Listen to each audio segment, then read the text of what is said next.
Hello दोस्तों, आपका एक बार फिर से अतुल स्टडी सेंटर में स्वागत है। आज की इस वीडियो में मैं बताने वाला हूं तुलसीदास जी का जीवन परिचय।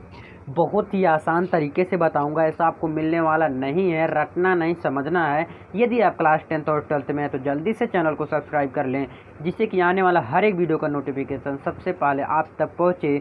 और मैं क्लास 10th और 12th की ज़बरदस्त पूर्ण रूप से तैयारी करा रहा हूँ, जिससे कि आप अपने एग्जाम में फोड़ सकें, तहलका मचा सकें।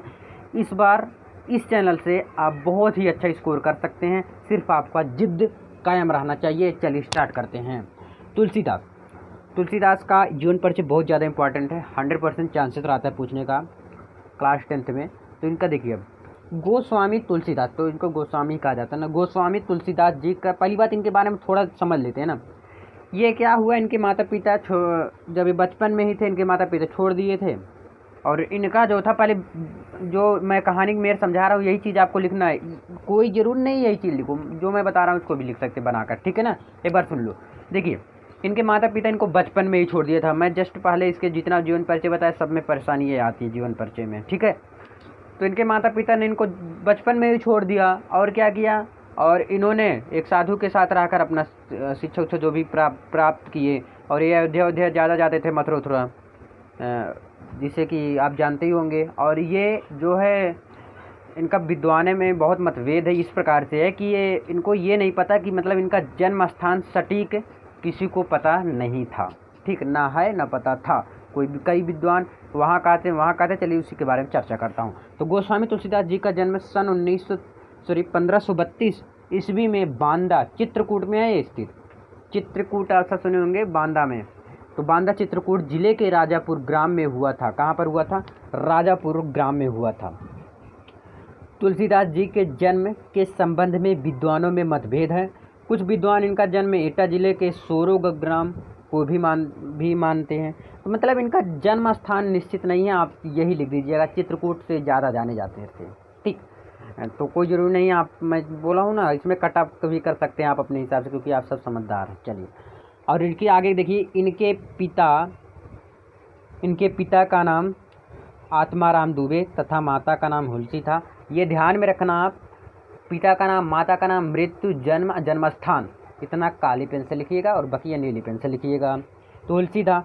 इनका जन्म अभुक्त मूल नक्षत्र में होने के कारण इनके माता पिता ने इन्हें क्या किया था, इन्हें परित्याग कर दिया था। मैंने जिस प्रकार से बताया कि इनके माता पिता ने इन्हें परित्याग कर दिया था, यह अक्सर गांव में होता था पहले, कि जो मूल नक्षत्र में होता था पैदा, उसको मतलब माता पिता उनको छोड़ देते थे। तो उनको छोड़ दिया गया था तुलसीदास जी को, ये मूल नक्षत्र में पैदा हुए थे। और इनको सौभाग्य से बाबा नरहरिदास जैसे गुरु का वरदान प्राप्त हुआ। इनको नरहरिदास बाबा गुरु मिल गए थे, तब वरदान प्राप्त हुआ। इन्हीं की कृपा से इन्होंने शास्त्रों का अध्ययन किया। अपने गुरु के साथ ही एक काशी गए थे। कहाँ गए थे? काशी। अपने गुरु के साथ ही रहना पसंद करते थे और वहीं से रहते थे, और एक काशी चले गए थे। यहाँ इन्होंने परम विद्वान महात्मा शेष सनातन से वेद वेदांग दर्शन साहित्य इतिहास के पुराण का ज्ञान प्राप्त हुआ। किसका ध्यान समझिएगा, वेदांग दर्शन साहित्य इतिहास के पुराण, ठीक, इतिहास के पुराण का ज्ञान प्राप्त किया। इनका विवाह रत्नावली से हुआ था, और ये अपने पत्नी को छोड़कर अनेक तीर्थों का भ्रमण किया। देखिए भाई, पहले ध्यान समझिएगा, ये अपने पत्नी को छोड़े नहीं थे, इनकी पत्नी ही छोड़ दी थी, क्योंकि मायके चली गई थी, यानी कि अपने घर चली गई थी।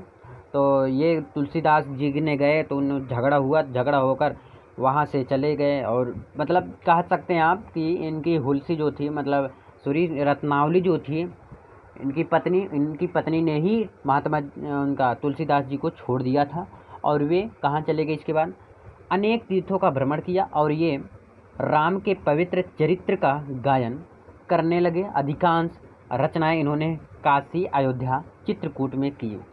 इनका देहांत भी 1623 ईस्वी में हो गया था। अब देखिए, ध्यान समझिएगा, इनका जब जन्म हुआ था, यहाँ मैं ट्रिक्स बता रहा हूँ आपको, इनका कहाँ हुआ था? 1523 में हुआ था। ध्यान समझिएगा, ठीक, ध्यान से समझिएगा भाई, कोई बताएगा नहीं इस तरह। देखिए, 1523 में जन्म हुआ था। तो यहाँ पर 1 है तो 1 रहने दो, इसको चेंज कर दो, यहाँ पर 5 की जगह 6 कर देना बस, और 2 3 वैसे ही रहेगा। समझ में आया ना? बहुत आसान ट्रिक है, मज़ेदार ट्रिक है ना। तो 1623 में हुआ था। ठीक समझ में आया होगा कि 5 की जगह यहाँ पर 6 कर देंगे और वही चीज़ रहेगा। चलिए आगे इनके बारे में और देखते हैं। देखिए वहाँ तक तो आपको जो नंबर मिलना था मिल गया होगा, लेकिन प्रमुख रचनाएं जो रचनाएं थी ये बहुत ज़्यादा रचना नहीं की, बट ये जो बहुत ही प्रचलित हुआ, बहुत आप सब जानते ही होंगे। तो इनकी रचनाएं थी श्री रामचरितमानस, दूसरा है विनय पत्रिका, तीसरा है कवितावली, चौथा है दोहावली और पाँचवा है गीतावली, छठा है इसी प्रकार से कृष्ण गीतावली। ठीक है, तो अपने नंबर से कर लीजिए, कोई ज़रूरी नहीं नंबर से लिखो आप कब कब किए थे, कब कौन सा किए थे, ये कोई ज़रूरी नहीं। अब इनका साहित्य में स्थान बहुत ही सर्वप्रथम रहा। देखिए किसी भी जीवन परिचय किसी का भी लिखिएगा तो ऐसे लिख दीजिएगा कि इन महान कवि का जीवन परिचय में इनका सर्वप्रथम स्थान रहा है, साहित्य में इनका सर्वप्रथम स्थान रहा है। तो इसमें क्या होता है, भावुक हो जाते हैं, खुश हो जाते हैं। चलिए स्टार्ट करते हैं। इसमें क्या लिखा है, गोस्वामी तुलसीदास हिंदी साहित्य के सर्वश्रेष्ठ कवि हैं। इनके द्वारा हिंदी कविता की उन्नति हुई और इनका ग्रंथ जो है श्री रामचरितमानस एक महत्वपूर्ण ग्रंथ तथा महाकाव्य, क्योंकि बहुत ज़्यादा प्रसिद्ध हुआ। तो बस इस वीडियो में इतना ही। प्लीज़ दबा के इसे शेयर कीजिए और चैनल पर फर्स्ट जरूर सब्सक्राइब कर लें। बहुत बहुत धन्यवाद।